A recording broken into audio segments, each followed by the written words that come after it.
అందరికీ నమస్కారం అండి. నిజంగా తప్పు చేసిన వాళ్ళు ఉంటే శిక్ష అనుభవించాలి. భగవంతుడు కూడా శిక్ష వేస్తాడు. కోర్టులు ఉన్నాయి, చట్టాలు ఉన్నాయి. కానీ దాన్ని పదే పదే రిపీట్ చేసి చూపిస్తుంటే ఆ లడ్డు గురించి తిన్నవాళ్ళకి తిననోళ్ళకి కూడా ఒకలాంటి భావాలు కలుగుతున్నాయి.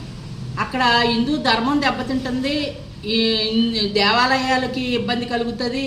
అలాగే తిరుపతి మీద ఉండే గౌరవం ఎటువంటిదంటే ప్రాణం కింద మనం భావిస్తాం. తిరుపతి అంటే పవిత్రత, పవిత్రమైన భగవంతుడు, కలియుగ వైకుంఠుడు వెంకటేశ్వర స్వామి, ఆయన ప్రసాదం. ఆయన దగ్గర నుంచి మనం ఏ వస్తువు తెచ్చుకున్నా దేవుడి దగ్గర పెట్టుకుని తింటాము, 10 మందికి పంచిపెట్టుకుంటాము. లడ్డు అనేటప్పటికి కలియుగం అంటే ఆ కలియుగ వైకుంఠుడు వెంకటేశ్వర స్వామి అంటేనే లడ్డు. ఆ లడ్డు మీద ఎంత విషప్రసారం జరుగుతుంటే అది నిజమనుకోండి, చట్టాలు ఉన్నాయి కదా, సరైన శిక్ష వేయండి వాళ్ళకి. అంతే దాన్ని అంత రిపీట్ చేస్తుంటే మనసు బాధ అనిపించేసి ఒకలాంటి ఆవేదన గురవుతున్నాం.